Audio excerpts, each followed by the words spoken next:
Good morning, everybody. Welcome back to our second and final live stream of today. We're on Microsoft Flight Simulator going from Málaga to Almería in the Beechcraft King Air 350i. We have about a 40-minute flight. That may go a little bit longer, maybe a little bit less, but this is our flight plan here. And we may do a follow-on flight from Almería to Alicante in the no, I'm sorry, not Alicante, into Manises, yeah, way up there. And we're going to do that in the CJ4 Citation, the business jet. So got a bit of flying planned for today. So let's get in here and get things set up so we can get in the air expeditiously and forthwith and all that. So anyways, yeah, so we got some good stuff today. Hadn't flown a jet really since we flew the the Tomcat recently, but not. I want to do like a commuter jet sort of thing, and hopefully soon we're going to get some of the more regional jet planes to use. 237 at runway 30 ready for departure IFR to Almería. Global 237 altimeter tree 0.16 wind 102 at 17. Cleared for takeoff runway 30. Cleared for takeoff runway 30 global 237.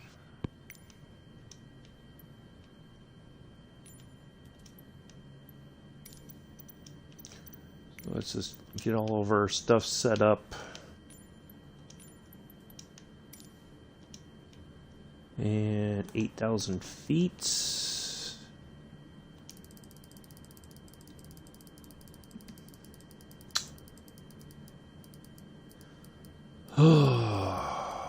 Let's see, almost there we go. All right, let's get some lights off. We don't need our landing lights on right now. Oops, we don't need the taxi ones on either. We do need our pitted heat on.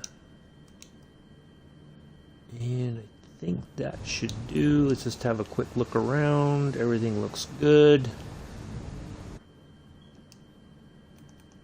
All right, let's get up in the air. Hello, Chris.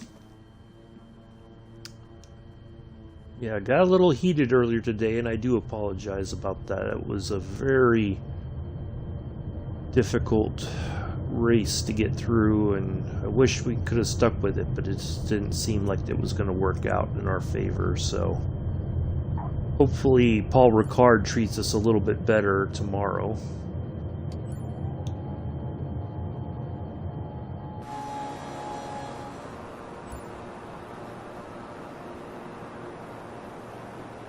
Away we go.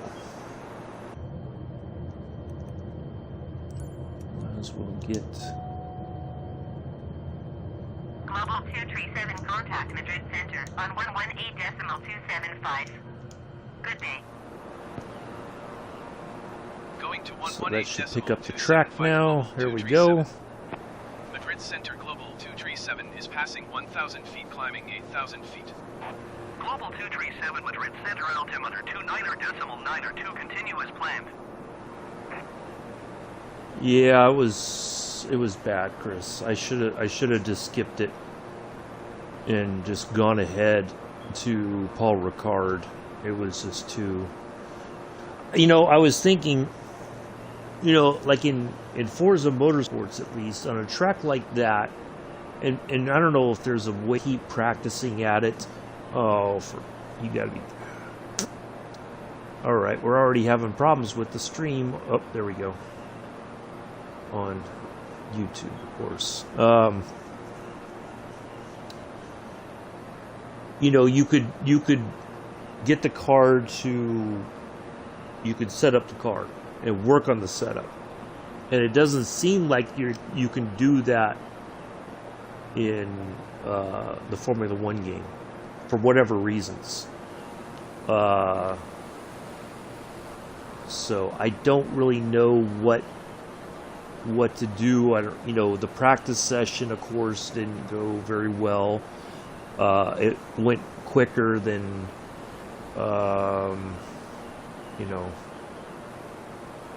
Hey Mick, we just didn't get anything out of it.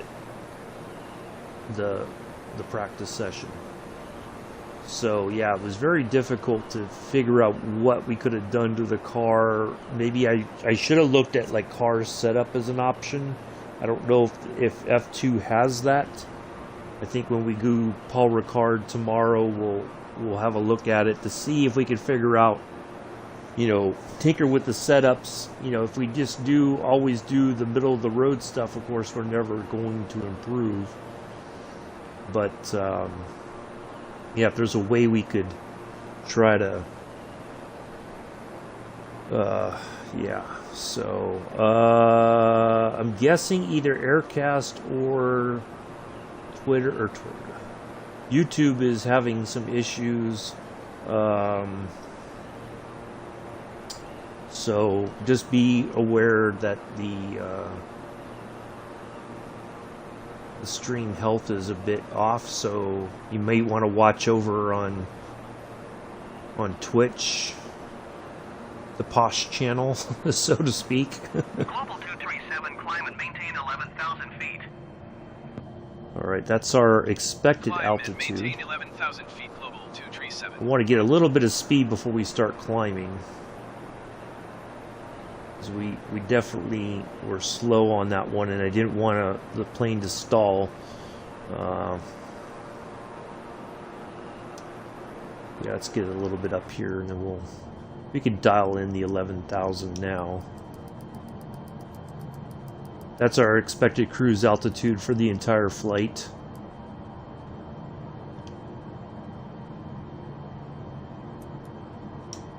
We can just do a kind of a lazy climb here, I guess. A little bit easier on the aircraft compared to, yeah, it might be, Chris. I don't know. It's it's hit and miss. So, yeah, if you guys want to go over to the to Twitch and watch from there, you're more than welcome to. So yeah, once we landed Almería there,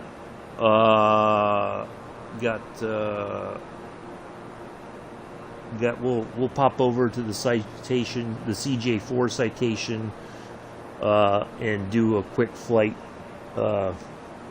towards Valencia, and then we'll wrap it up just to get a couple of flights in, just to make up for earlier today. I do apologize that I got a bit vulgar.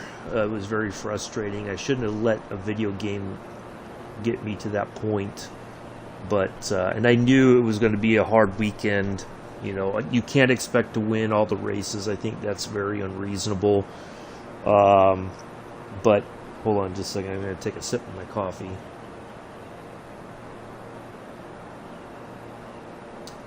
I have to wonder, and this is something that I think that has been brought up over the years, in the newer era of Formula One, is a track like Monaco even relevant anymore?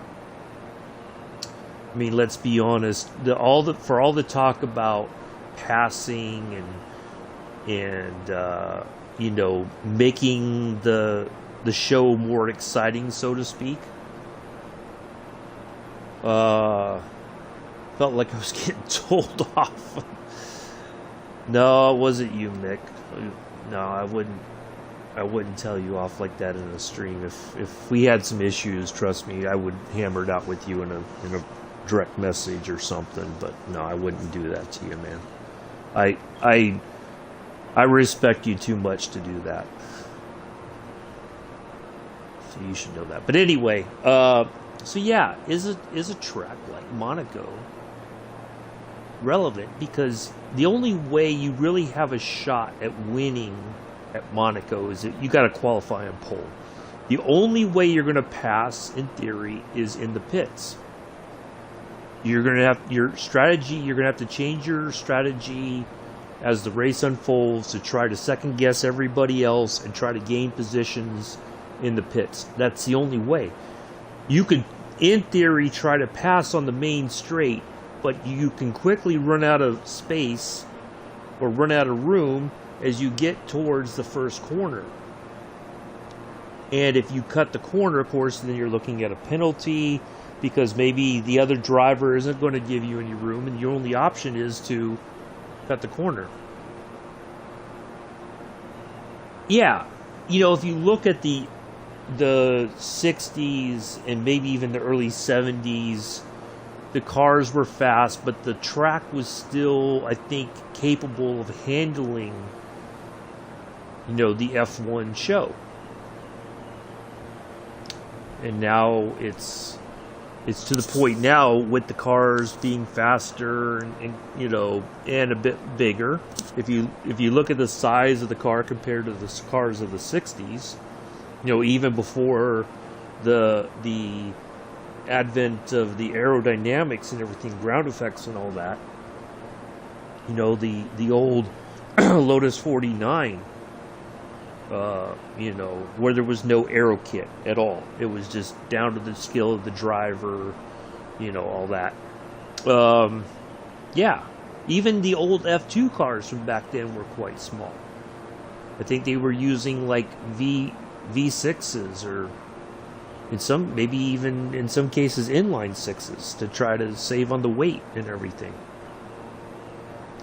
You know, so it's very difficult to imagine the modern era. I mean, I get it as the pageantry. It's Monaco. There's this mystique about it, and it's, you know, the winning driver gets to meet the prince and princess of Monaco. It's a principality. It's all that posh and circumstance, or pomp and circumstance, not posh. Well, it is posh too, very posh. And a lot of the drivers do have apartments and whatnot, or they live sometimes full time in Monaco because you know, it's the tax breaks, and you know, it's a very comfortable lifestyle. You know, you're around other wealthy people, you know, and they respect that, you know, you are who you are, and they don't bother you. Whereas the average person, of course, is going to want the autographs, and they want to talk to you because they have this connection and yada, yada, yada. Anyway, yeah, I don't know that Monaco would... I think the championship would survive without Monaco. But it would be, I think, also in a sad way, it would be sorely missed. Yeah, I think you're right, Chris. They are pushing 1,000 brake.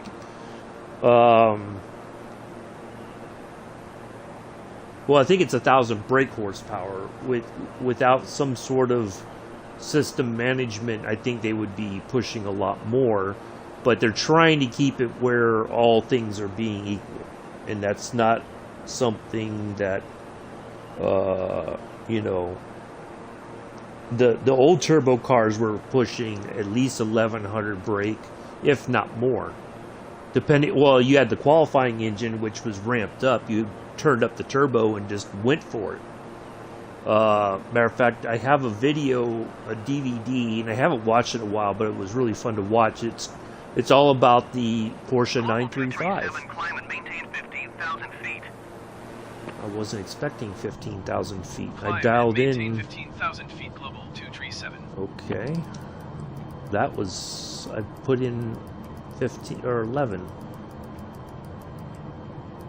So either we're going over an area that they want us to be a little bit higher, which is fine. We'll comply with the silly request. But they talked about that the yeah, you're right. It's never going to be equal, even with all the cost cutting. But the 935 drivers like Brian Redman and some of these other drivers who drove the 935 back in the day, they would talk about turning up the boost on the straight just to get that extra speed, and then they would dial it back down before they went into the corners. So they were constantly adjusting that. But they had to be careful. They couldn't leave it in top boost for too long, otherwise they would blow the engine, you know. So yeah, it's a very weird predicament, I think, to be in. Could the F1 championship survive without Monaco? I think so, because then you could say, in theory, you could go, you know, because F1 used to race in the streets of Long Beach. You could do a double-header weekend. You have the F1 race one day, you have the IndyCar race one day, and it would just be flat out a big weekend of open-wheel racing. I think that's better than Monaco. I think you'd get more fans. It would be more exciting. You know, of course, the ticket price would probably go up because F1 is going to say, well, we want a bigger slice of the pie by going back to Long Beach. But I think you would have, you know, it would be a much more exciting, I think, time in F1 if they went back to Long Beach. You know, so I think that would be a more viable option than you know. I think they have the pit facilities would be, you know, fine. It's just, where do you put the extra transporters and all that? So, you know, we get the circuit of the Americas, and you know, that's all fine and good, but even that, you know, I think a street race in Long Beach is a more viable option than anything else, but I don't know. I think Miami would be interesting. I mean, they used to race the Group C cars at the IMSA Grand Touring prototypes, the 956s, 962s, and the Nissans and the Toyotas and all that used to race on the streets of Miami. I think that would be interesting as well. But yeah, I think that's got to be a better substitute than Monaco. There's no passing really. It's the epitome of what people consider to be boring in F1. You know. Global 237, descend and maintain 11,000 feet. Okay. Not sure why I went to 15. And maintain 11,000 feet. Global 237. That didn't make much sense, but oh well. Sometimes this simulator asks us to do things that do not make a whole lot of sense. I gotta get the throttle off here because we're gonna descend here shortly. And I think we're gonna go ahead and line up oops, other way. We're gonna we'll be getting ready to line up for our approach there into Almeria. So yeah, we got the CJ4 coming up next. We'll do 2 flights today, just for fun. I kind of need it too. It took me a while to really wind down from the race earlier. Honestly, I was really a bit embarrassed that I got that upset. To be honest, I don't like it at all. So, yeah. But yeah, Miami would be interesting. I guess they would have to build a whole, you know, pit facility somewhere that they could use. You know, what sort of area would they use for pit stops and all that, and then also for the location of the transporters and all the bits and bobs, as Joe would say, that go with F1. So yeah. But I think it's time. I think Monaco is past its prime. It's time for something different. I hate to say that. As much as I love Monaco, you know, the casino and the waterfront and everything, I think it's beyond its life expectancy at this point in the championship. So. Because I think people are going to go to Monaco anyway. You know, it's not like it would really hurt their economy. People will still go to Monaco.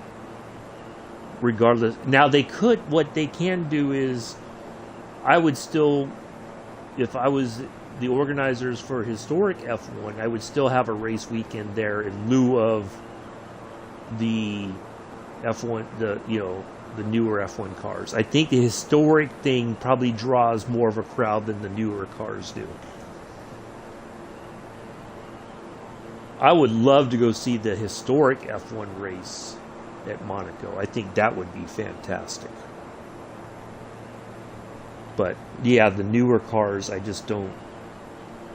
When you're looking for, you're fighting for the championship that early in the season, and you just can't get the car around the circuit in a meaningful way or whatever, and can't get the car to set up where, you know, good balance of speed and downforce and everything. Yeah, it's a bit much, and one mistake can just ruin you. Yeah, I agree, Nick. As much as it pains me to say that, I do think it's the epitome of boring. It's more about the pageantry. It's more about the royalty and everything, which I understand. I'm not taking that away from the Prince or Princess of Monaco. You know, but it's yeah, I think it's outlived its time in the sun. You know, but I would like to go to Monaco, don't get me wrong. If I ever had the money where I could stay somewhere nice and actually experience Monaco, oh yeah, I would definitely go. But I would, if I got tickets for the weekend, I would only watch the historic F1 race. That would be it. I wouldn't go, I would totally skip the F1 championship altogether. I wouldn't watch it at all. No thanks. But the historic race, oh yeah, absolutely. That would be a real treat. You know, because I've seen the historic F1 cars here in America, it's the sound is different, the car, everything is different, and it's just this very visceral feeling to it. Like you're transported back to that time of F1. You know, I like that better than, you know. So, anyways, yeah.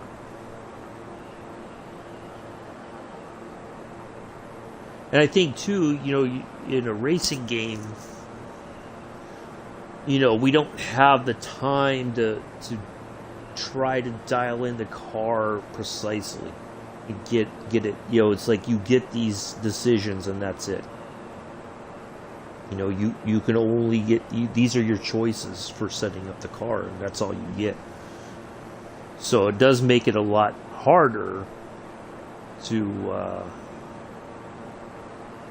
work with. All right, we got 4,500. I think we can go ahead and request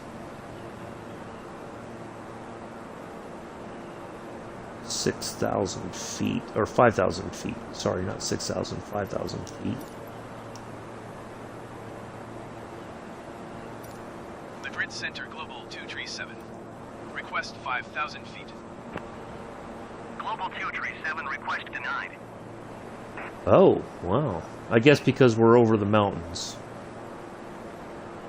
Alright, I guess we're going to have to wait. Oh, this is going to be interesting, folks.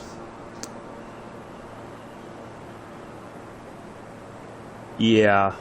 I'll tell you what, when I was driving the F2004 the other day, just doing a, you know, time trial thing on the Australian Grand Prix circuit, it was, yeah, it immediately took me back to those times of watching the V10 cars, and they got the sound pretty much spot on as far as I could tell. Yeah, it was absolutely amazing. No, but yeah. I do want to do, there's a short championship that you can do in the older cars. It's like a 6-race series. We may do that for fun before we jump into F1. Just for something different. You know, I think we can get through a 6-race thing fairly quickly. before we jump into the F1 circus, the current year F1, or well, last year's F1 circus. I don't know how I would handle this year's F1. And maintain 5,800 feet. Okay, well, there we go. Descend and maintain 5,800 feet. Global 237. So yeah.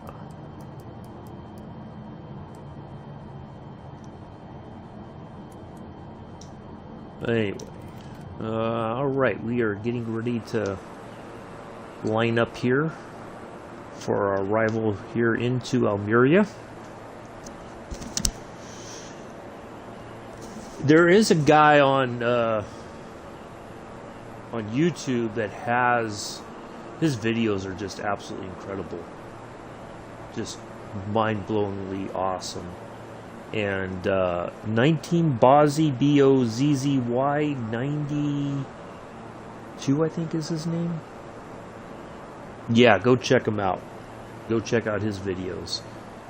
If you just want to watch like historic car, well, he does like testing. He'll show like F1 testing or the GT cars, or even like the European Le Mans series cars, the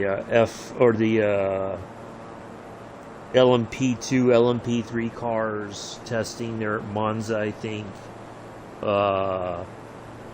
Some of the newer GT cars will test there, and he'll get that on film, and yeah, go check him out.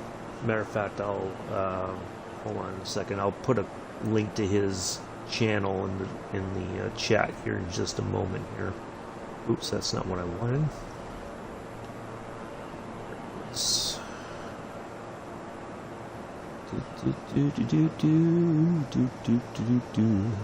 find his channel real quick. We're still descending, so we're good.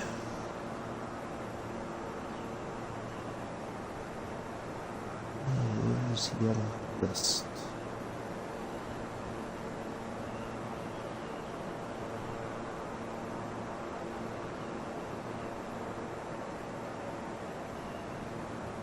There he is, right there.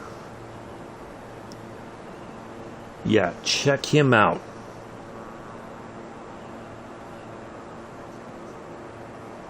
This guy right here. Subscribe to his channel. It's always just the most phenomenal stuff ever. So yeah, check him out. Subscribe to him. He does. If you do leave a comment or whatever, he'll usually respond or whatever. Yeah, just. And you know, his channel is what kind of inspired me to do the videos I did at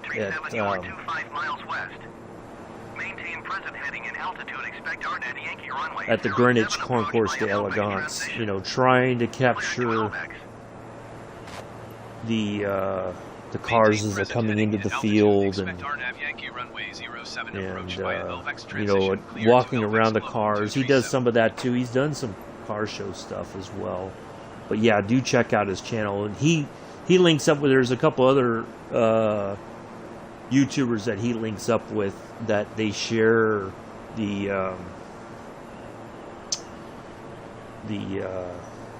video stuff, and he'll. So yeah, do check him out.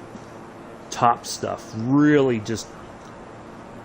And if he could talk to, like, he'll get in there into the garage area, and like when they're working on the car and warming it up, getting it started, and you know, all that. Yeah, it's just if you love this car, the sound of those engines, and just they keep, you know, messing with the throttle as they warm it up, and they're, you know, the mechanics are looking at everything. Yeah. It's just amazing. So yeah, do give him a sub. It's probably one of the best channels I've ever come across on YouTube when it comes to cars and racing and all that. It's, yeah. So I can highly recommend his channel. You won't be disappointed. if you haven't already heard of them before. Well, I would say yes. I know Bex would say yes, more than likely, Chris. No, I to kind of calm myself down, I had a couple of cups of chocolate pudding before we got started flying, so I'm good. I got to figure out what I'm going to make for lunch today. Global I don't know 237, yet. descend and maintain 3,000 feet. I can do that. Descend and maintain 3,000 feet. Global 237. All right. Well, should be lining up here momentarily. Hopefully, fingers crossed, we have a fairly quiet approach. Compared to yesterday, it seemed like everybody and their brother was going to Málaga. So I think we don't have any other traffic expected in front of us. So I think we're going to be good. Shouldn't have to worry about a go around or anything crazy like that. Yeah, I'm pretty sure Bex would say yes to that, Chris. Or Abella would too, or both of them. They would have to fight over which one would get it. So, I guess it would depend on who wants it the most.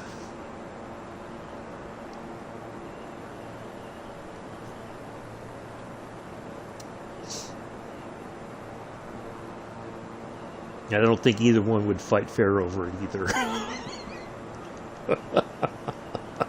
If I had to be honest, I don't think either one would fight fair.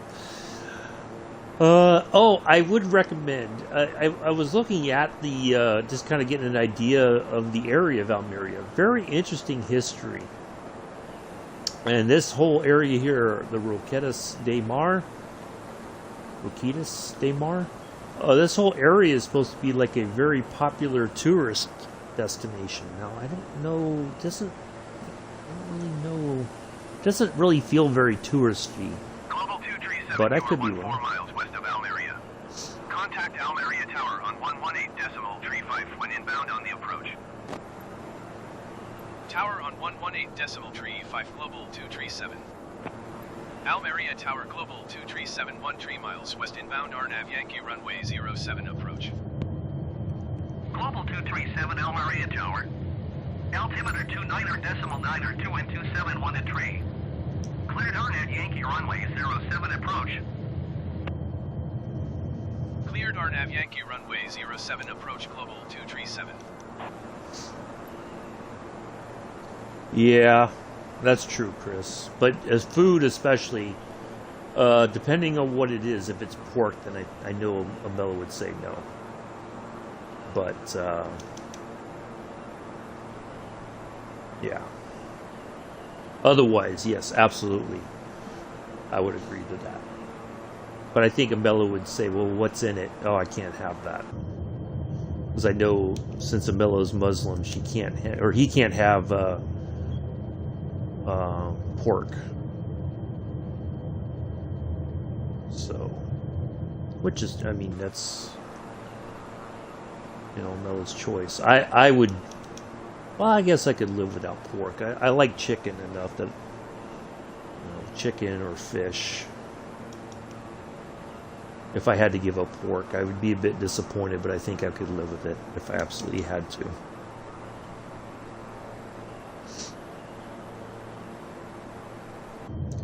Alright, let's see if we get a glide path lock-in. We may have to turn off everything at some point soon if we don't seem to nose over and start to kind of make our way into our lineup there. So yeah, I tend to forget sometimes that Amel is Muslim. Not that I shouldn't forget that, but well, I've replaced red meat. You know, I don't eat steaks like I used to as much. So pork has been pork loin has been the replacement for steaks, basically. Okay, might be a little far out still to get locked into the RNAV localizer, but soon, very soon, I'm going to have to make some decisions here if we don't start to reduce our altitude, because what I don't want to have to do is dive there we go. Okay, it's locked in. Thank goodness. Because that sure makes it a lot harder, because you're trying to watch your speed and all that as well, because when you're starting to descend, yeah, honey glazed ham does sound good. But I know everybody's got their dietary, for whatever reasons, whether it's medical or otherwise, some people just can't eat certain things. Like I enjoy sushi now. If somebody said you can't have sushi anymore, I'd be like, okay, now we must be in my end of days or something. I better be on my deathbed if they tell me I can't have sushi, because otherwise I'm going to be pretty pissed. Thank you, Almeria. I give you a salute. Not the your number one salute, but the old crusty salute. Thank you for being kind today, Almeria Approach. Or Almeria Tower, I should say. I used to be like that, Chris, but I because of my fatty liver disease, I can't. It's like a very rare occasion can I have steak again.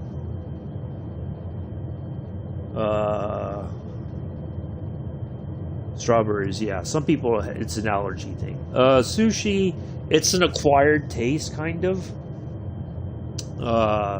They do have cooked stuff where you have like vegetarian sushi, where it's like cucumber and some avocado and stuff like that. But it helps. Like, I was introduced to it from a woman I was dating at the time when I was in California. We went to a restaurant called Sushi Lovers, and it was a traditional sushi restaurant. Like, you sit down and all the plates are on these little boats, and then you just and whatever is being served, so like say 3 pieces of tuna on rice, for instance, the color or the design of the plate denotes the price of the item. And before you know it, you could stack up a serious amount of money from sushi. Your bill. If it's really top quality stuff, it'll be worth it.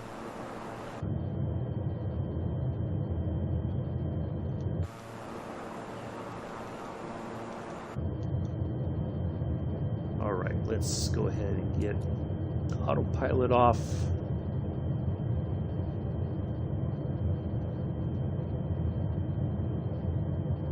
Just nose up just a bit, just to make sure we get over the edge of the runway there.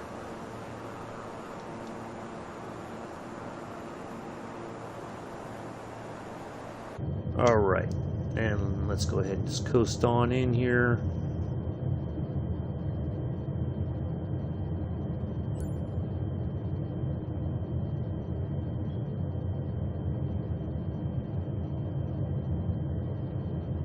Plenty of runway. There we go.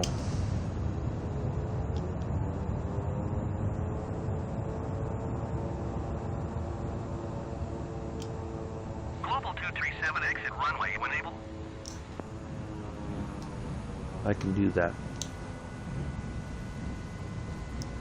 Hello, Sahil.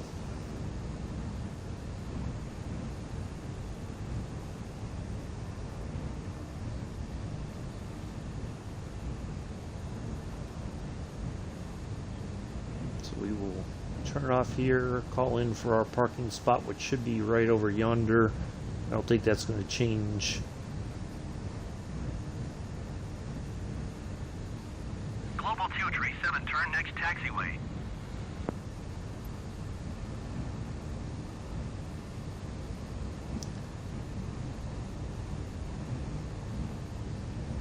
I cannot gift you this game, Sahil. I'm sorry, no, no. That's A, I don't know you. And B, that's a very for somebody who doesn't know me, that's a very big Almeria ground request. global 237 taxi to parking. Yeah, I'm not that wealthy to just gift a game to somebody I don't know. Taxiing to general aviation parking using taxiway Alpha Global 237.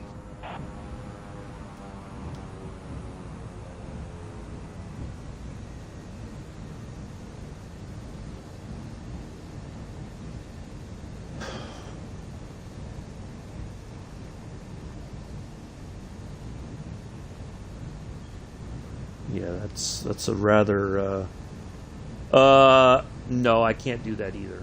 I don't, I'm not doing giveaways or anything like that.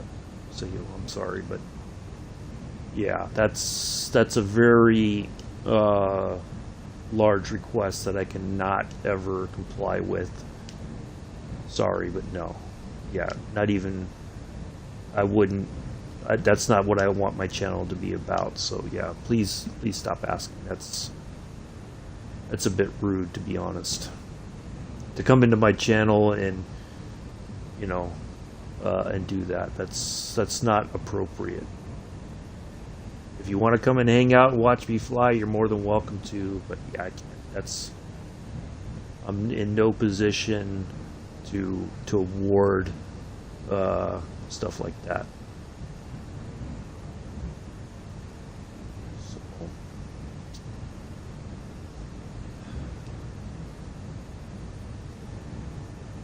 So we'll park here, and then we'll hop over into the CJ4 for the next leg of our flight. I accept your apology. Yeah, that was a rather strange request to somebody who you don't know. So anyway, yeah, if you want to come and hang out, watch me fly, you're more than welcome to. But yeah, I can't have that in my chat.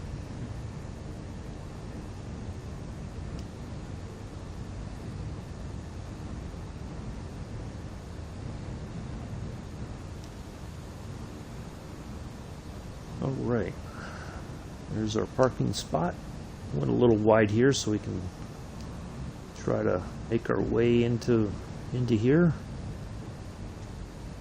There we go.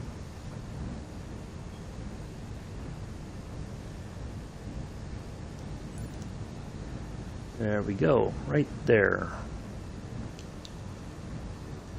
Let's get the engines off. Well, it's expensive in a lot of places, Sahil. It's not just where you live, but for many people, it's a very expensive game to own. So, anyway, let's get the lights off. We'll shut the battery down here in a second, so we don't have to worry about that annoying warning, which I don't know why we get that, but we'll deal with that in just a moment.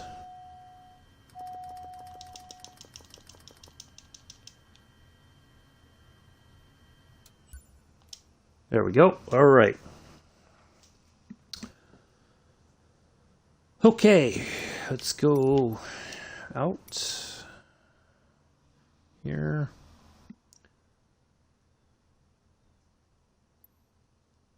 And we're going to what we're going to do is we're just going to get set up right from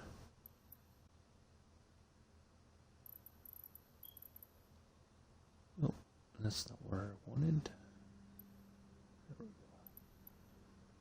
07 departure. Oh, let's change the aircraft real quick.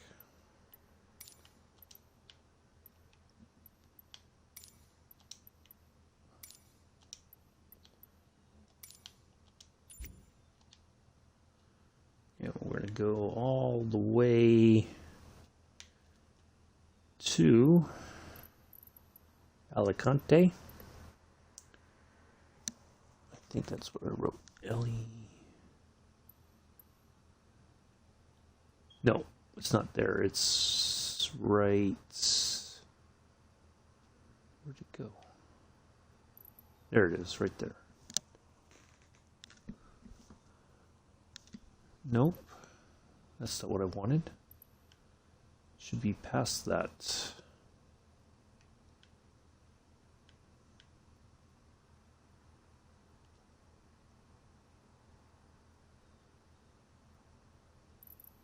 There it is, right there. Arrival. IFR. And let's go into ILS 30. And now this is going to be the tricky part, is our departure. There we go. I could live with that. All right. Let's get in here and get things set up. And oh, let's take a look at our expected. Let's just go to 20,000.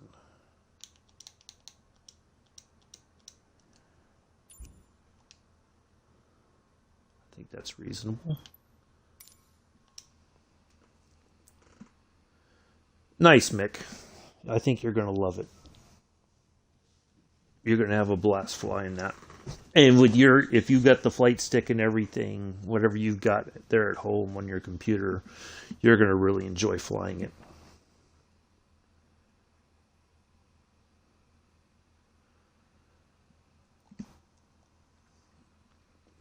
Yeah. I agree, Chris. 237 ready for departure runway 07 IFR to Valencia. Global 237 altimeter tree, 0.14 wind 161 and 22 knot winds. Cleared for takeoff runway 07. Cleared for takeoff runway No, thank 07 you. Global 237.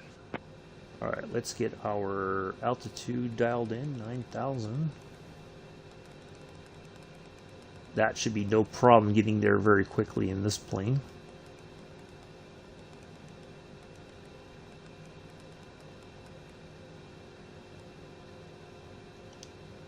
All right, let's change our weather. And let's make sure we got our markers on.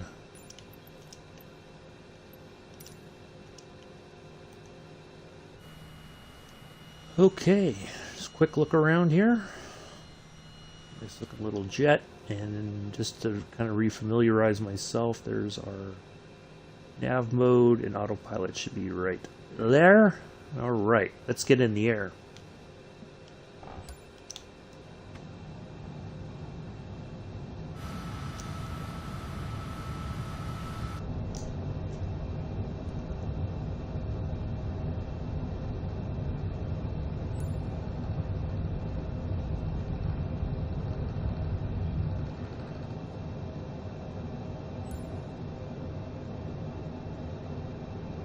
Now I think I have.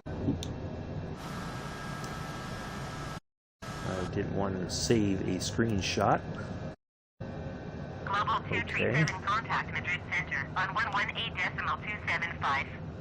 Good day. Going to 118.275 Global 237. Look at that Center climb. Global 237 is at 2,000 feet, climbing 9,000 feet.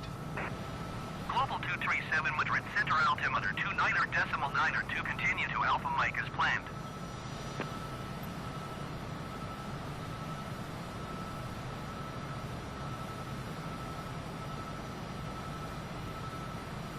And we came to a decision that we should change the way we play and see how it works out. Oh. Yeah, I'm interested to see how that works. Hopefully it starts to net some better results for you, Nick. I don't think Pulse's heart or your heart could take any more of the anger.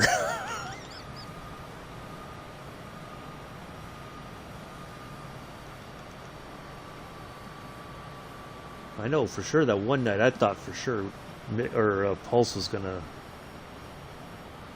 have a coronary.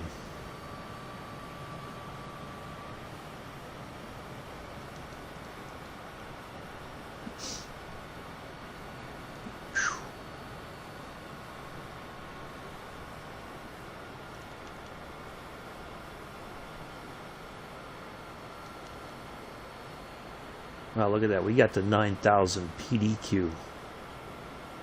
Global 237, climb and maintain flight level 200. Climb and maintain flight level 200, Global 237.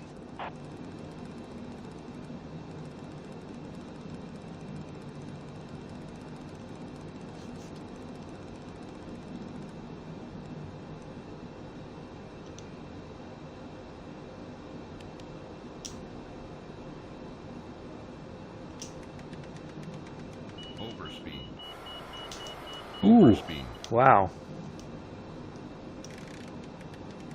Oops. We know we can handle a very quick climb to 20,000. We're just gonna make our way there.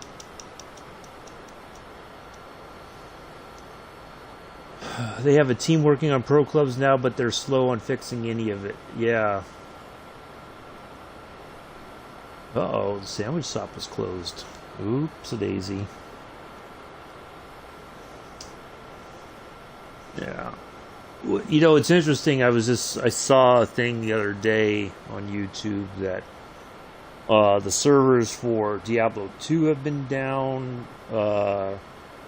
20 days after the launch of that game, Activision Blizzard has not fixed that problem. Now, I don't know if that's just affecting some players, you know, globally, or if it's just in one part of the world, or I don't know. But, yeah, it's a very weird, you know, when you hope that you can play a game that is going to be a lot of fun. Oh, we are way off track there, it looks like. No, maybe not. Yeah, we are. We're gonna have to turn. We're gonna hit a hard left here. Ooh, look at that view out the window. Oh, I feel like I'm falling. I don't like this ride anymore, Mom. So let's just look at our flight legs, the legs to on our route here. And, oh, we got to turn that on. And we got to turn that on. And where are the lights? Oh, there they are. The taxi lights are off. We can turn off the landing lights. We can keep everything else on.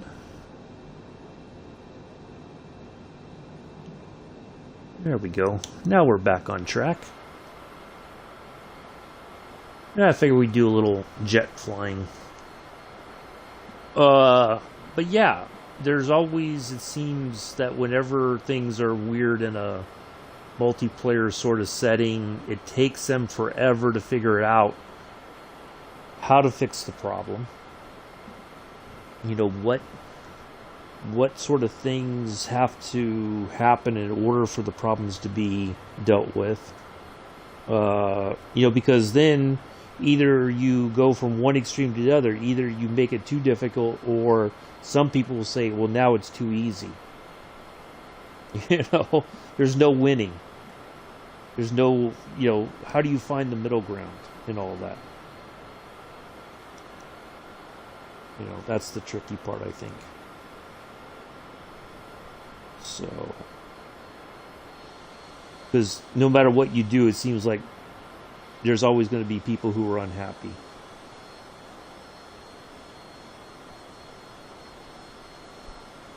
Exactly, Chris. That's exactly the problem. That's what's been plaguing this for Microsoft Flight Sim. They release a fix. It fixes one thing, but then it breaks something else. I saw it quite a bit in Destiny and both versions of the Division. They fix one thing, but then they break something else. And I think that's just the hard part of software development. The community know. Yeah, that's another thing too. Communication. The problem is, I think, and we've seen this over the years as well, especially more recently with social media.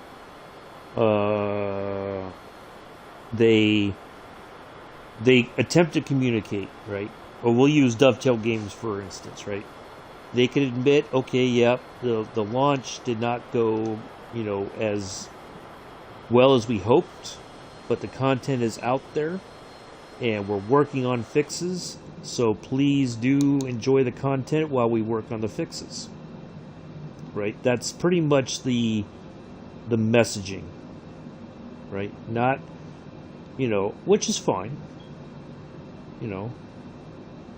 I understand that. We don't need the logo lights on at all. We don't really have the logo. The logo's up here on the fuselage there. But how can you enjoy it if there's no, way to enjoy it? So I find that very difficult to contend with. Now, some people wouldn't. Some people are going to play it no matter what.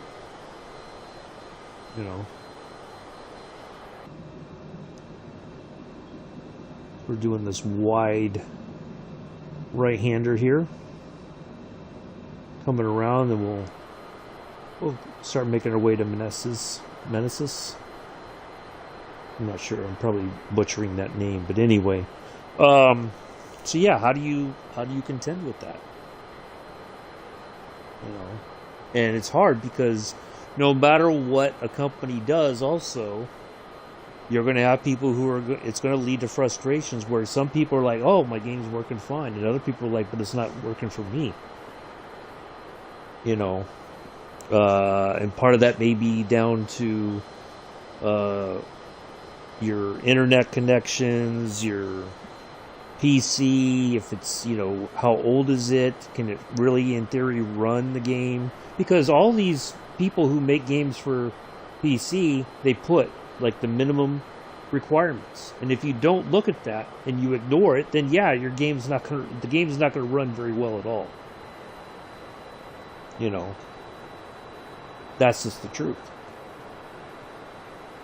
So you can't get mad at the company for the game not working on your system.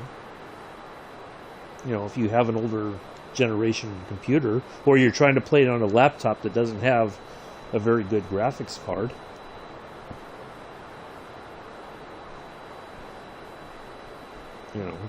You can't really expect that people, so that's part of it too. What is it down? Is it to user error, or is it just a fault in the game as well? Of course, it's easy to blame the game because we don't want to think we're the ones that did anything wrong. So yeah, it's a very kind of an odd position to be in, I think.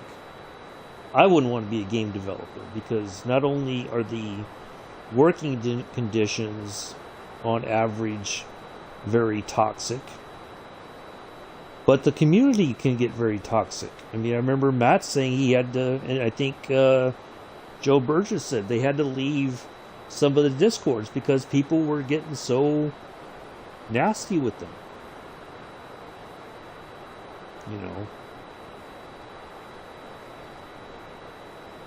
It's one thing to say you take fault or taking issue with the game, but to go after people, instead of expressing my frustrations in the forums there for Dovetail Games, I just said, forget it. I'm not even going to waste the energy. Because no matter how well I articulate it, it's not going to really change anything. So, that sucks. I really enjoyed the game. I was having a lot of fun, but when you're releasing stuff and it's just so broken, technically, in the way it was some of it playable? Yes. Was all of it playable? No. To me, that's broken. How do you know, after a while, I can't defend you anymore, and I can't, in good faith, give you any more of my money. And so, if I'm not giving you my money, I'm not giving you my time. You know, and that's the hard part. We want these games to be successful. We want our friends to buy it so we can play with them. You know, but if the game isn't working very well, how can you recommend it to a friend? You know.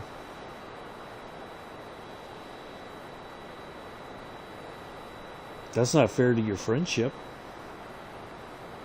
Because there's a lot of games out there, it's all word of mouth. You know. We are the ambassadors, whether we're chosen or not. And if you can't pick or have an ambassadorship that helps drive up sales, then it seems kind of pointless.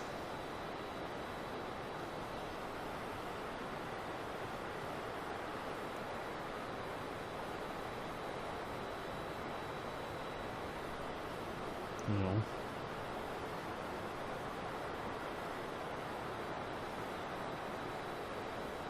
And part of it too is that when you have people who are fans who are so loyal that they will not ever see the mistakes.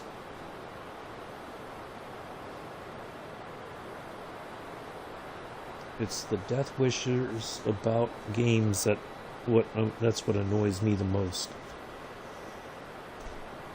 I'm not sure I quite understand what you're talking about, Chris. That didn't make sense to me. I'm sorry. If you could elaborate a little bit, you're more than welcome to.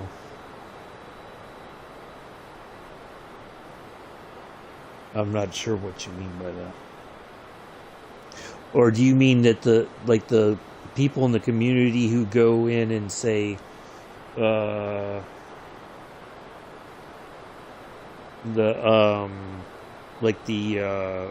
developers should die or they should kill themselves, that sort of thing? Is that what you mean?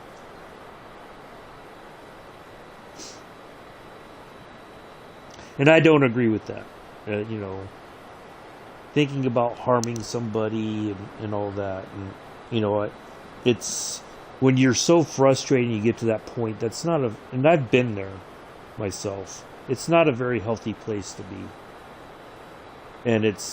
But it's very difficult because you're just like, what has to happen in order for these developers to understand our frustrations? And a lot of times I don't think it's the developers that are the problem, it's the publishers. The people who say you have to get this game out by this date, no ifs, ands, or buts about it. We're not going to accept anything other than it getting out on this date. We have a release date and we're going to stick to it. So I think that's part of the issue right there.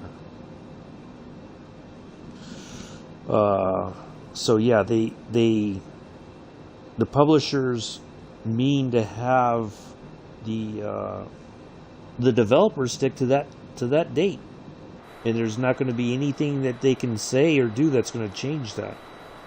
Even if they bring up the issues, right?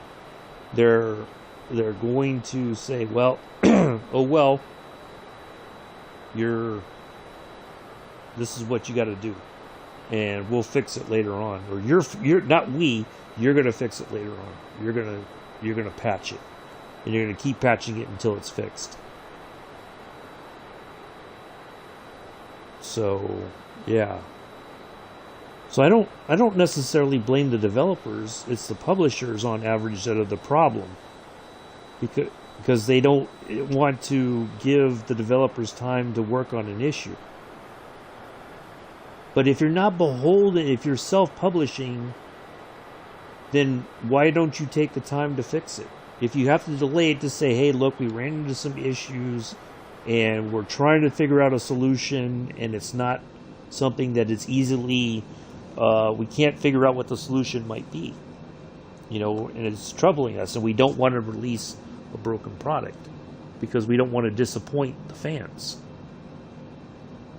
or the community. So, but I think a lot of time too, that a lot of these people who fuss the most are the ones who don't even remotely play the game either. They just fuss just to fuss, which isn't fair to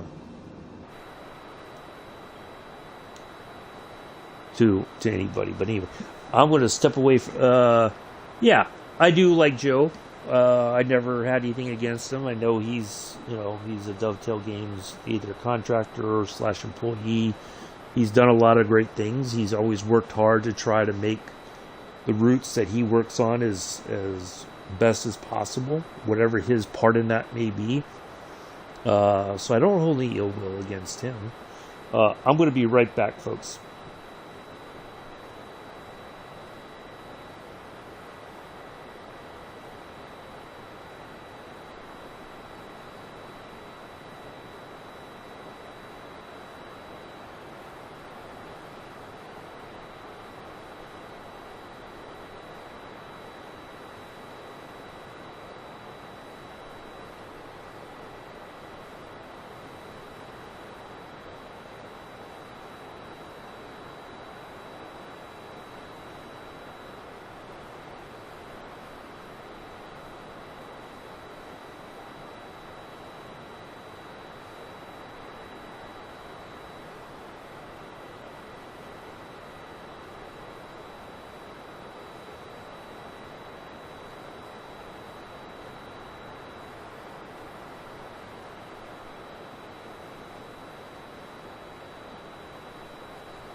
All right, I'm back.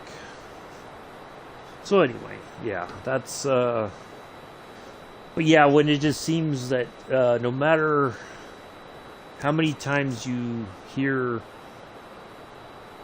somebody say, and I used to hear this a lot with Deej from Bungie, we hear what you're saying, we understand you're frustrated, and we're committed to, yada yada yada. We're committed to fixing it, and we're sorry you're frustrated and all that other, the usual stuff. After a while, it's like it's a copy and paste response. Global 237 Barcelona Center, continue to Resto as planned. So Resto should be our...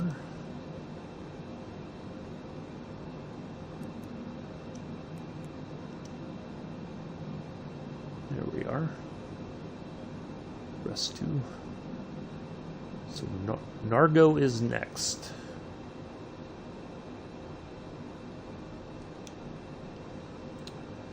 So yeah, I just I was prepared to put in, get into the forums and talk and explain my frustrations, but after a while you're just like, it just doesn't seem like it's going to make much of a difference. So yeah.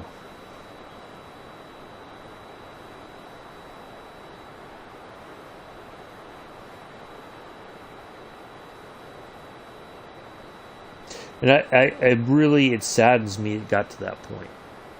It really does. I don't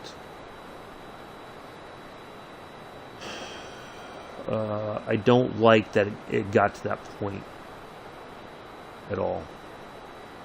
And I was hoping it never would. I thought for sure Dovetail Games was going to be a better company. In many ways they were, and in many ways they went right down the same hole as a lot of these other game companies do. They just push stuff out, and they know deep down that there's problems, but part of it is a lot of those problems aren't revealed until release. And then it's like everybody starts going in and saying, okay, this is broken, this isn't working. Well, why isn't,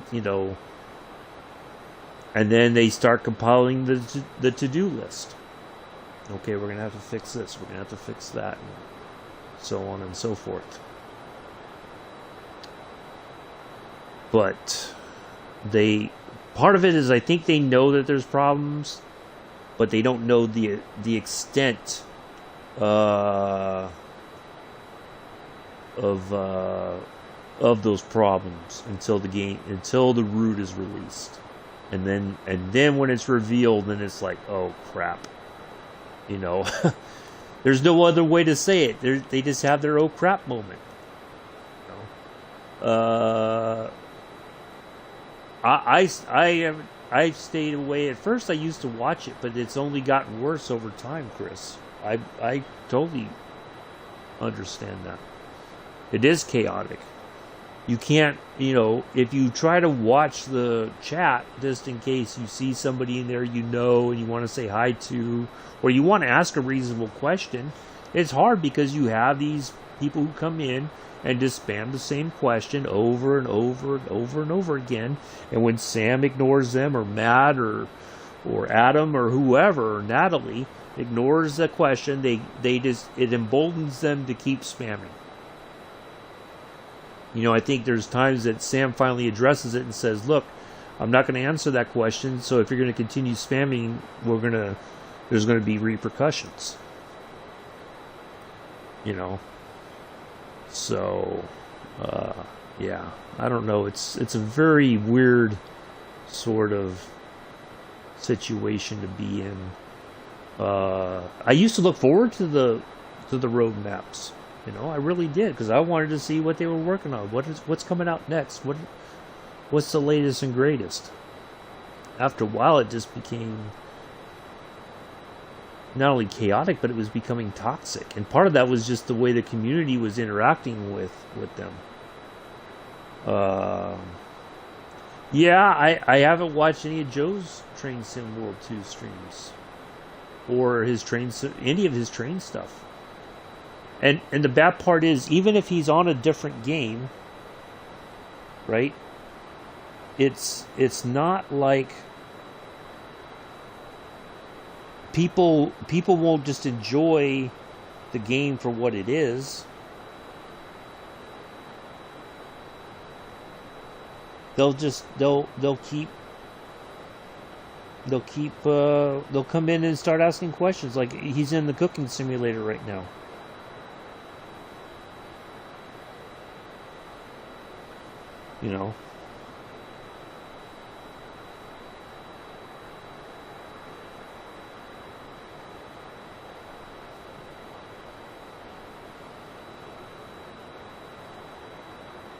But I guarantee you somebody's going to be asking him about Train Sim World 2 stuff. So there's no escaping it. Now that he's a brand ambassador, there's no escaping that.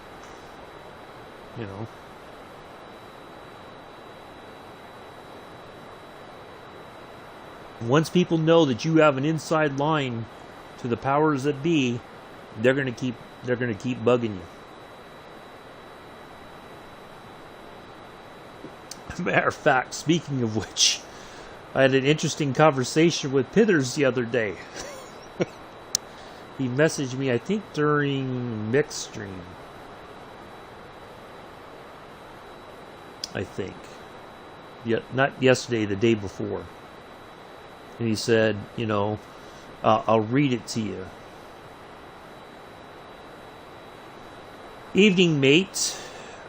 I'm just in PSN chat with Young Joe, and I was saying he needs someone in the chat who won't take the stupid comments and the personal questions. I said you would be the man for the job. As far as I know, you can't.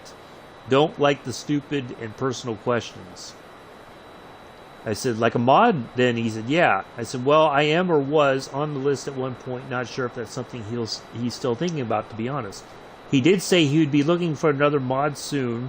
I told him you're the only person he should go to, as there's no point in asking me, as he wouldn't have any blanks left in the chat.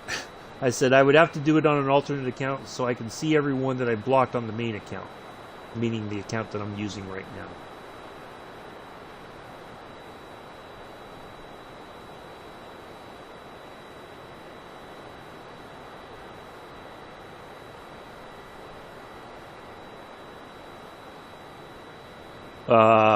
So anyways, so yeah, I don't know. My feeling is that something he really wants to? I don't know, Chris. Well, again, it's up to him. I said, if that's what he wants, he can reach out to me and talk to me about it. The problem is that when you get into those, let's get our altitude. Oh, it's going to tell us anyway. I was just getting ready to ask. Descend and maintain 9,500 feet global 237.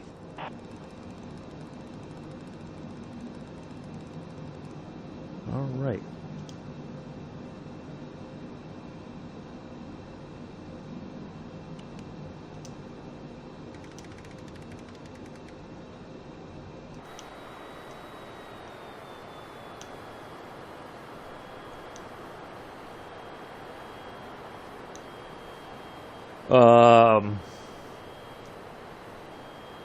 The main issue, though, is, I think, from my perspective, is it's his channel, and there's things that he is fine with that, of course, in my channel I would not be.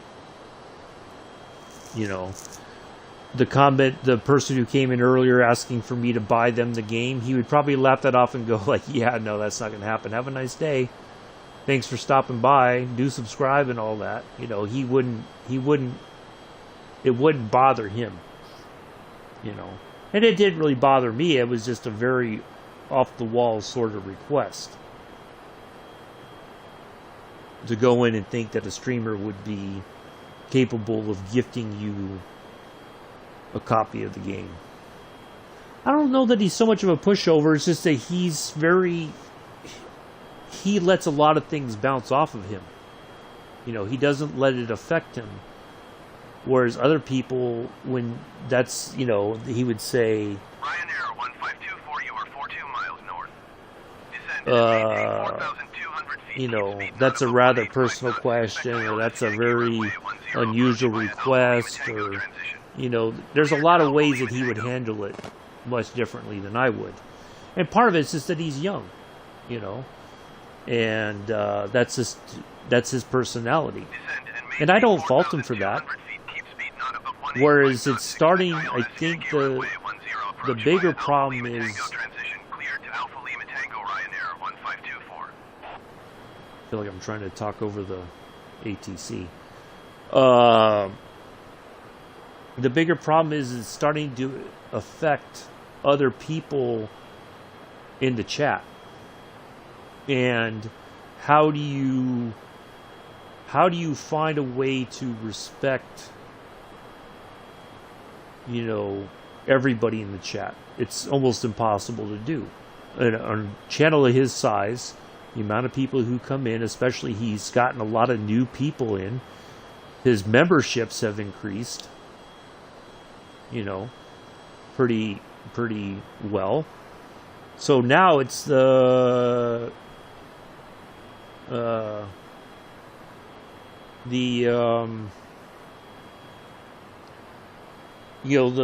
long-standing members, it's like we've kind of gone to we're no longer relevant in a way, I guess. I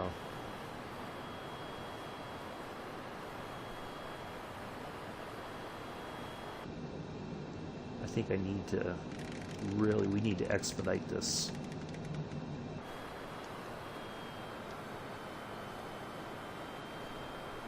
Descent. I thought we would be a lot quicker, but apparently not.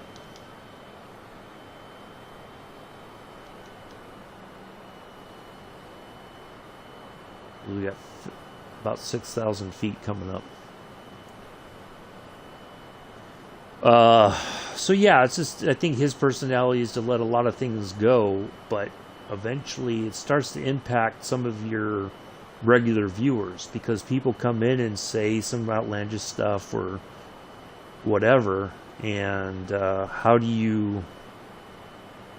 Ryanair 1524, contact Valencia approach on 118.8. Good day. Sounds like we got some traffic ahead of us, possibly. Because I think Meneses is near Valencia. Contact Madrid Center on 118.275. Good day. A lot of Ryanair in the air today. 118.8 Ryanair 1524. 118.275 Ryanair 8966. Barcelona Center Ryanair 1524 is at 11,900 feet, descending 4,000 feet. Ryanair 1524 Barcelona Center altimeter 29.902, continue to Alpha Lima Tango as planned.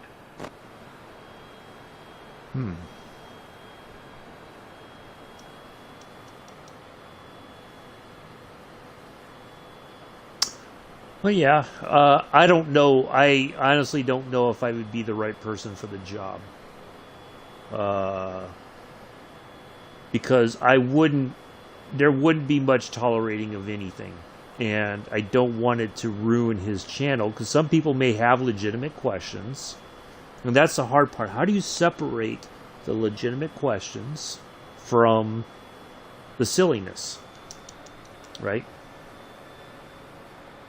Because some people have asked questions from the outset that seem to me like just the most ludicrous things I've ever heard. What is it? Somebody asked one time, what's an MP36? And I'm like, are you serious? You don't know what the baby bullet is, huh? You're telling me...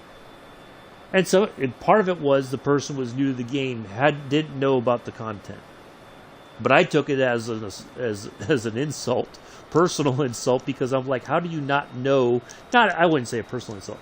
I took it as an insult in general, because how do you not know about the content of the game that you just bought?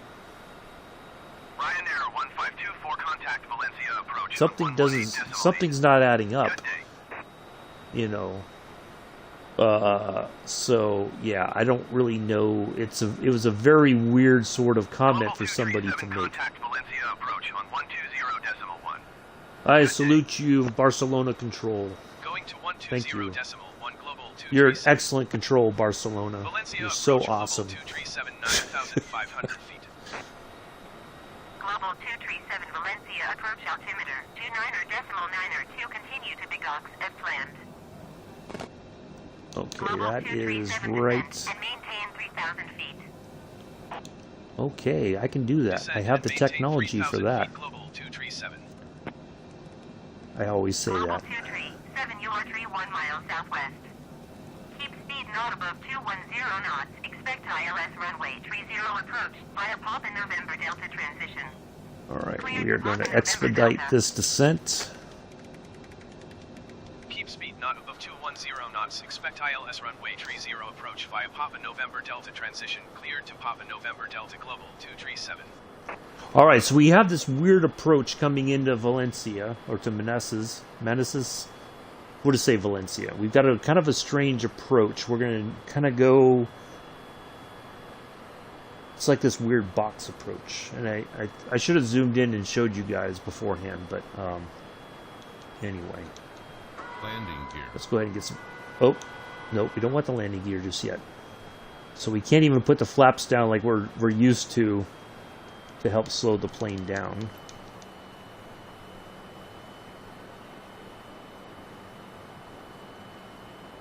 So, yeah, this is going to be interesting.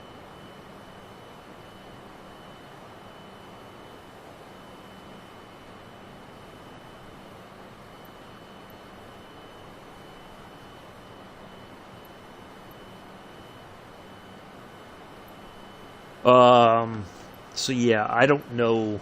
I would be less tolerable than I was in the past. I just wouldn't stand for the silliness. And it would cause a lot of I think in eventually would just cause a lot of grief, and I don't want that. So, but I mean, if he asks me and we come up with a plan that we can keep things kind of under control, so to speak, and all that, I would be happy to do it. But that's it is up to him, and I don't really know what the expectations would be. We'd have to certainly talk quite a bit about it. Ooh, a little bit of turbulence here. Look at that.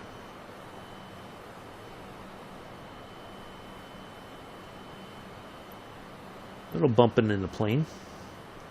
The plane's rocking, don't bother knocking. As the saying goes.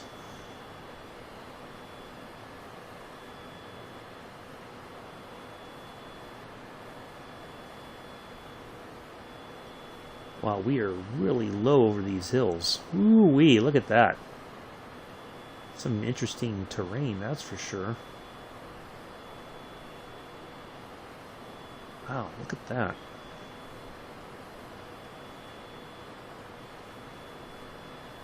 But yeah, I don't know. That would be a huge undertaking, and I think the larger issue would be that I would invariably put aside my own streaming in order to be in his streams, and then I would get angry about that I'm not doing the things that I want to do.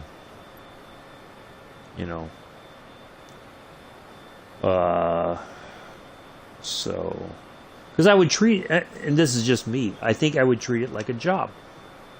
Not that I want to do that, but that's how I would look at it. Okay, he's starting streaming at this point. Does that mean I should get up early and be there for Joe? But then at the same time, I'm not getting paid to do that. But that's just me. I'm dedicated. If somebody asks me to help them out, I'm going to do that. But often to my own sort of detriment. And that's not good either. So, because then you start worrying about, my stepping on somebody's toes and, all that kind of stuff. And I know Joe would, he would kind of do what Nick does. He'd plug my, oh, by the way, so, in some cases he would do that. I know Rob does videos, go check him out, do subscribe and all that. But then also you get a lot of crazy people coming in. They just switch from one place to another, and then they bring the craziness with them. Matter of fact, I gotta, while we're still kind of flying in here, I gotta scroll back up. I gotta take a screenshot of that.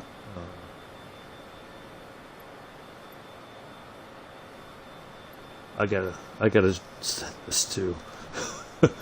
I gotta send this to Milla. Milla's gonna be like, what? Yeah,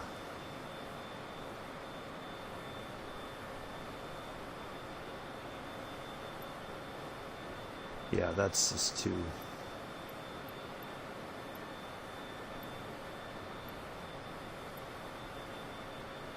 Milla's gonna be like, you can't be serious.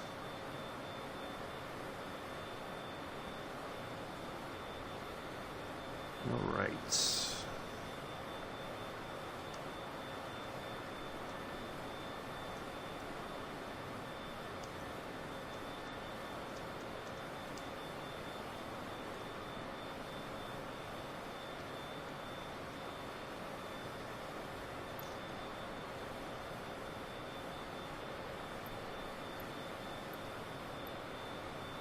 You gotta see it to believe it, that's for sure.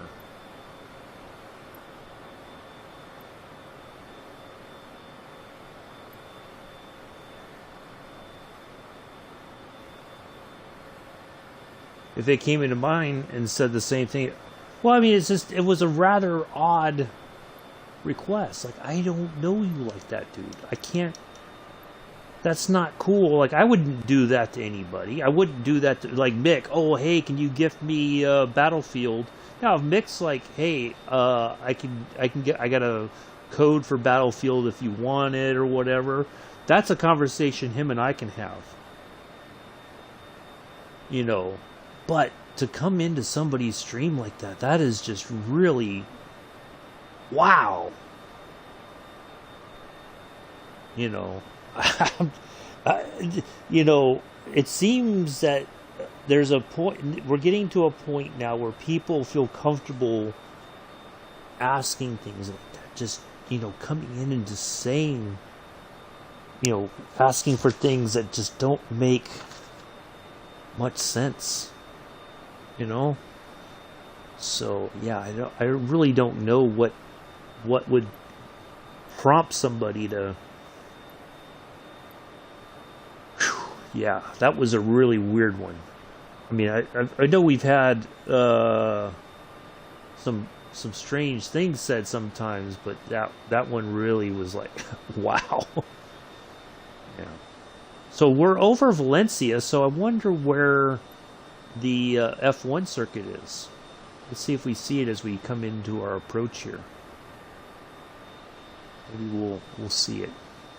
I think that we're near Valencia, Spain. That was one of the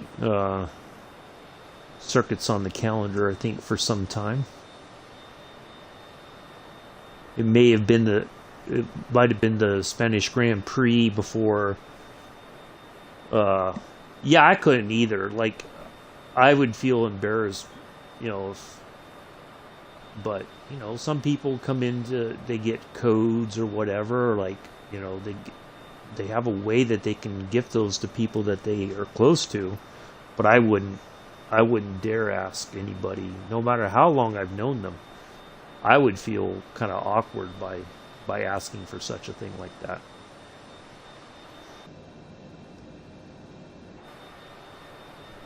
Yeah, that was that was a strange one.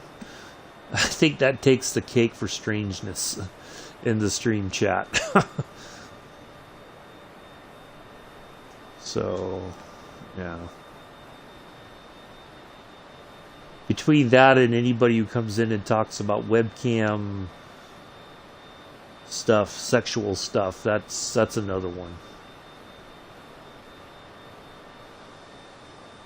Oh, come look at my webcam. No, thank you.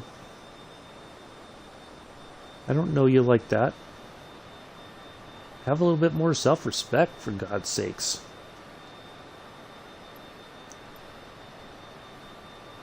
Yeah, exactly, Chris. I feel the same way.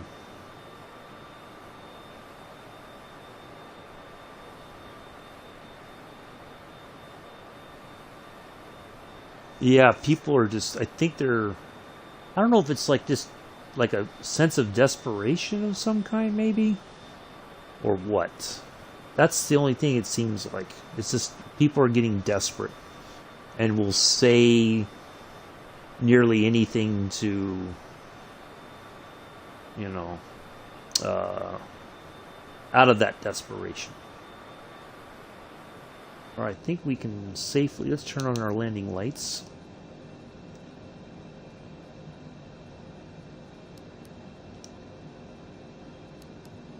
And, oh, that's the logo lights. We don't need the logo lights on. We got the taxi and the... Alright, so if we look here, so we have this, we're going to come across this marker here, and then we're going to do a bunch of left turns and then line up. So we got a little bit to go still. We're almost there. Once we start our boxed approach, for lack of a better term, I guess, then we'll lower the landing gear and start getting ready to. Matter of fact, I think we can go ahead and lower the landing gear now and get so we can get slowed down a little bit.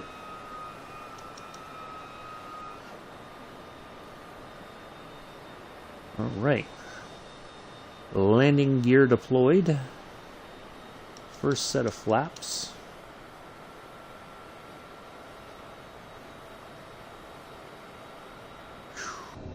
Alright, where's my approach button, just so I know where to...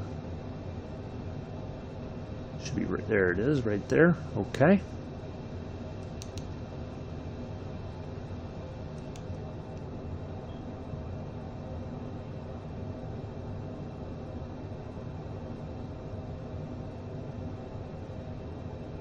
I always try to remember, like, you know, what part of the approach does the, you know, the flap start to come down, the landing gear. It's almost, I almost feel like the landing gear was like one of the last things, but on this plane, it appears we have to put the landing gear down before we can put the first set of flaps down. I don't know why that is, but it is what it is. All right, so tomorrow we'll be at Paul Ricard. We'll see how we get on with things after the shenanigans at Monaco.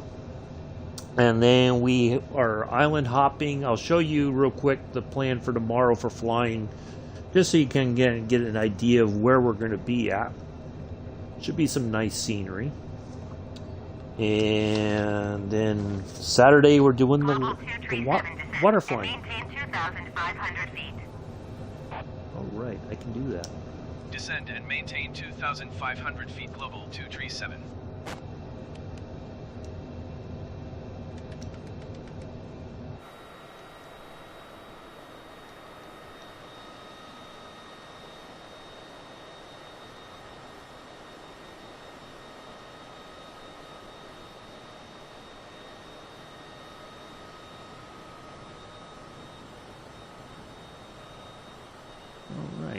Yeah, I figured this would be something fun to do. Something different.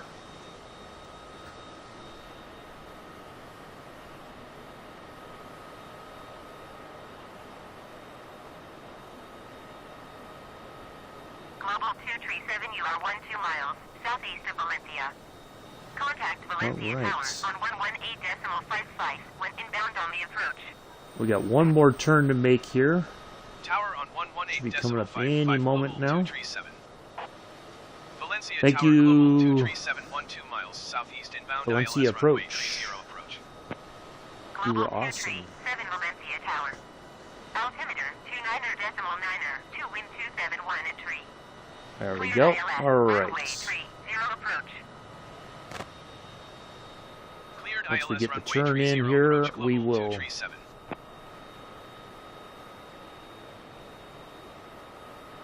of course get our flaps down one more set, slow down even further. Bingo. Approach mode. Wow, that we turned right into the lineup. Wow, that was unexpected. Man, okay. We don't want to slow down too much. We don't want to stall, of course.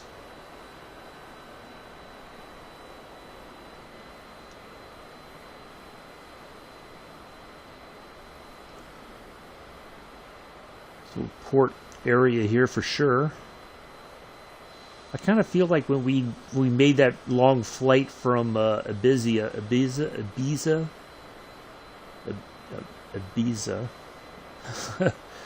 we flew over this way, I think. But yeah, a lot of. Now I don't think those trees belong on those shipping cranes. I don't think there's a forest down there. Okay. All right. Well, I do appreciate everybody coming in and hanging out today. Great conversations, lots to think about always, as usual. Do appreciate people's perspective on things, even if we disagree. That's all right. Yeah, this would be an interesting train simulator, you know, bringing freight into this shipping area. You know, there's obviously a freight yard here of some kind, but it also looks like a main train station here. its own passenger services, but oh well, you know. We don't have to talk about all that right now. I'll start getting sad about missing. I do kind of miss it. I'm not going to lie, but you know, it's for the better that I'm not not involved with it. Cleared to land runway 30. So we know the CJ4 is it technically works. I like to kind of bring that back into the fold, and we can do some mixture of the Beechcraft King Air 350i in this plane, so we can have a bit more options when it comes to our point-to-point flying operations. We can go a little bit farther, or what would be considered to be a bit farther than, like, I could have done this the other day when I flew there in India, and it probably would have been a quicker flight. But, you know, it's all good.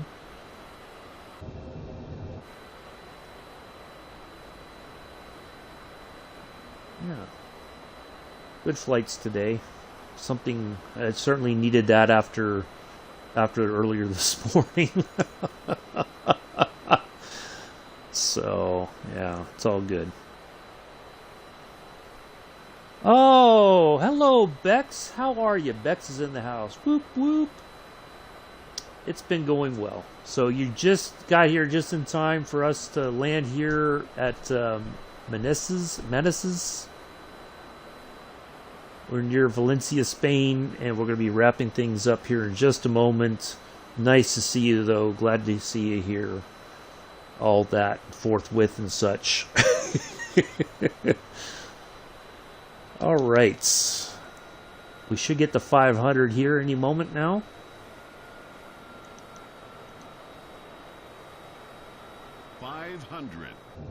There it is. All right. Let's go ahead and fire the autopilot, and let's get on the ground, shall we, folks? What do you say?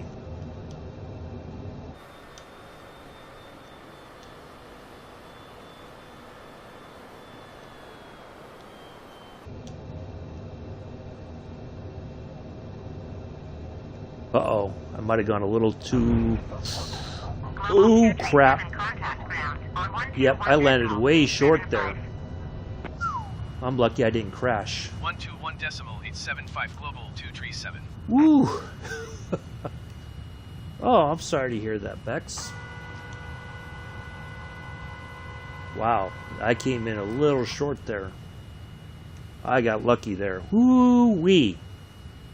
I should go play the lottery now. I got so lucky. God. Oh, man. That could have ended very ugly. Very, very ugly.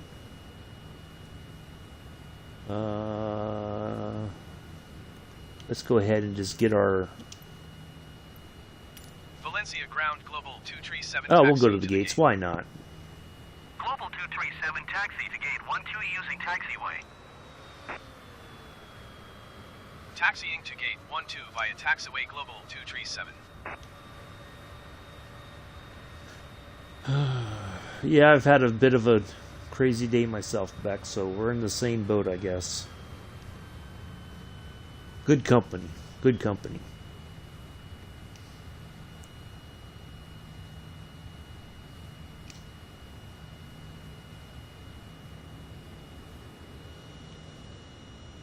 Alright, there's our gate. I guess we could go to a gate instead of regular parking. What the heck, why not? Let's be different. Yeah, definitely could have... I probably cut the engines a little too early there. But yeah, we got away with some bad decision making there. That's for sure.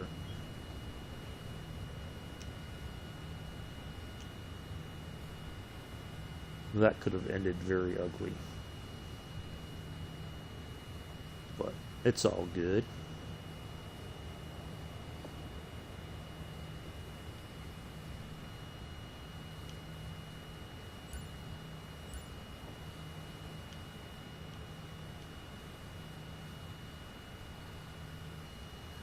Well, welcome to Valencia, everybody. On behalf of your flight crew, including myself and First Officer Clarence, we do hope you've enjoyed today's flights. Plural flights, yes. We know you have multiple options when it comes to your global freight needs, and we're thankful that you chose to fly with us today. We will be pulling into Gate 12 momentarily. Please do leave your flight crew a thumbs up on the way out. And we will see you in the next flight. Welcome to Valencia. How's that for a semi-professional spiel? I do enjoy... It's not that I enjoy flying for you guys. I just enjoy flying in general. I think even if I didn't stream this, I would just keep trying different things and flying different places and just enjoying it. Because I do... It's really been a fun experience for the most part, getting in touch with that love of aviation that I had when I was growing up. Sounded good to me. Well, you know, I try to remember all the crap that the pilot usually spews, or the first officer if the pilot's a little too busy, you know, dialing his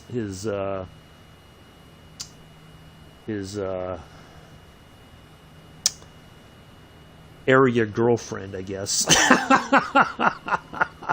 Hey, I'm in town. I'll be here for 24 hours. Let's get together and have a few drinks and some fun, you know.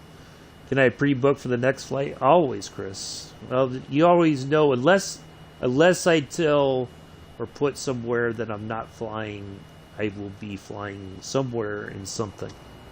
So, yeah, I try to have a little bit of fun. You know, I always laugh at those little... You know, it's like a marketing device sort of thing. Oh, you know, we know you could have picked a dozen other airlines, but we're thankful you picked us. Even if our service was a bit numpty and the flight was not very comfortable, you know, we did the best we could. So, you know, you wouldn't have gotten any better anywhere else.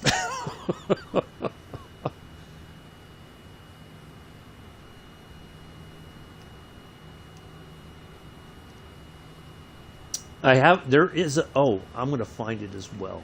Hold on. I'm going to plug in it.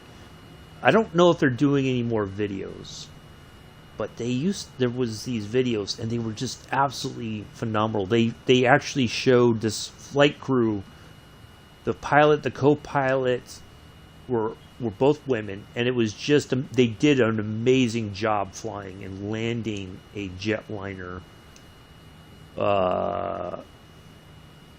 If you're into like aviation in general, they do like the whole startup procedure, push back, climb out, all that kind of stuff. I'll find it real quick and I'll put it in the chat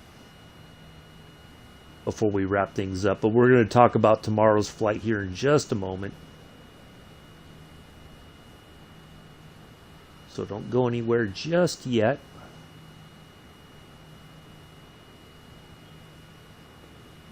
Fell asleep on the flight. I sometimes do. Let's see, we might have to pull forward just a bit more.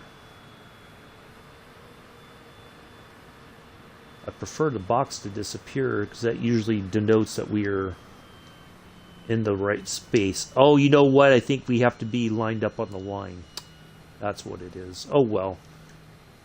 Let's get the engine shut down here. And let's get the lights off.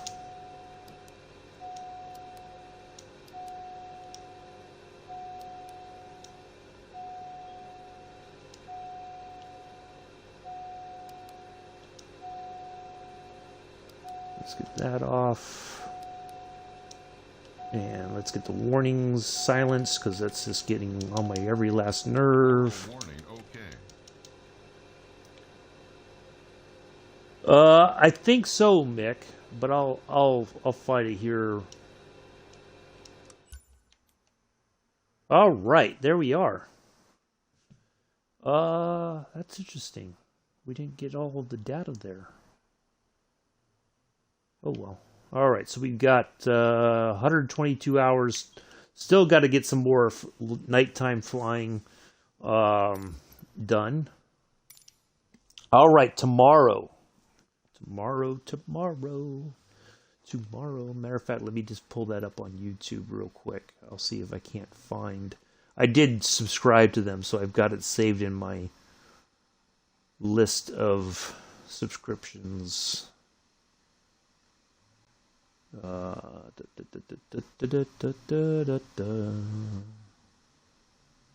gotta find it. I don't know if they've done anything new lately. I haven't got anything saying that they have a new video out. Alright,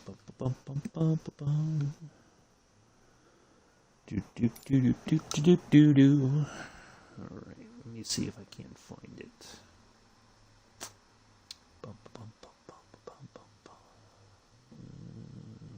So it may be down farther down my list. Where did it go?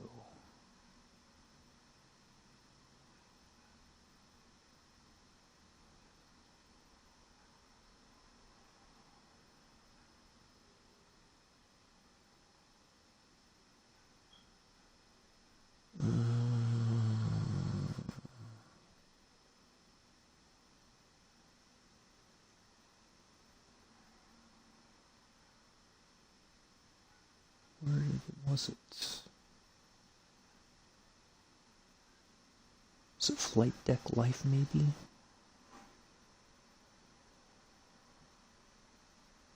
Oh, nope, that's not it. No. Oh, I'll link this one. So if you like military aviation, check out this one.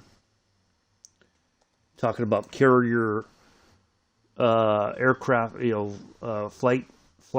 flying off and on a aircraft carrier. It's from the perspective of the folks that work on the flight deck itself, and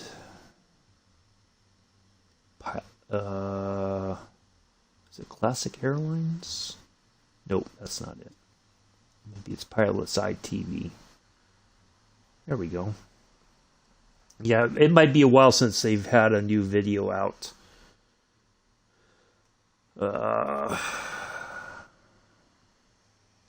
There's that one, and then real quick, let me see if there was one more. I thought there was one more.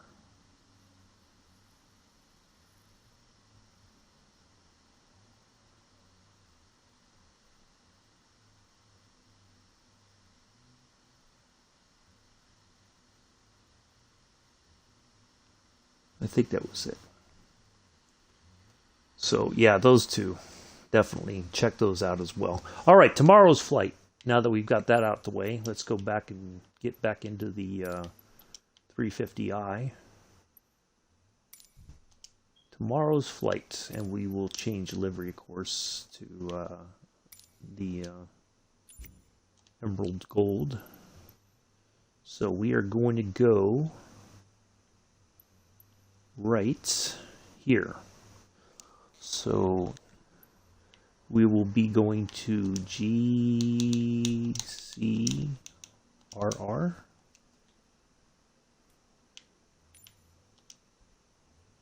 Oh, I was at the wrong location. I think we're taking off from runway 32. Oh, runway 21. Wait. Oh, there it is, runway 21. And we're flying to right here to Sofia. Wait, is it? Yep. Runway 25. IFR flight. So essentially like this. Just without all the bells and whistles for our departures and approaches and all that. So yeah, a little bit of island hopping. So we are off, let's see, Casablanca is right there. So we're off the coast of Africa. I don't know who who these islands, what government they fall under or anything. But we're just going to have some fun with this tomorrow, and go from there. So yeah, should be fun. Ooh, there's another. We could have. Now that's. I think that might be under Spanish. These islands here. Wow, look at that. Look at that runway for such a, it almost takes up part of the island. Wow. You could probably fly the Citation in there. Matter of fact, we may have to do that from Santa Cruz, this airport, or fly from here right there. That would be a quick little flight. But anyway, that's going to be it for today, folks. I do appreciate everybody coming in and hanging out for this today. And I will see you tomorrow. Paul Ricard, let's get back into the winning ways, fast laps, pole position, and all that. And yeah, so, but that's our flight for tomorrow in the 350i, about an hour long. Should be fun, should be very scenic, hopefully. But we're going to be over the water for most of it. But hopefully we're going to be low enough. What's our expected cruise? 15,000 feet. We'll just go ahead and round that up to 15,000. So we should be able to see something, I think, still. Wow, there's a lot of planes out there over the islands. Look at that. A lot of little green. Wow, look at that. Anyway, all right. That's going to be it for today, folks. I will see you tomorrow. F2, Paul Ricard.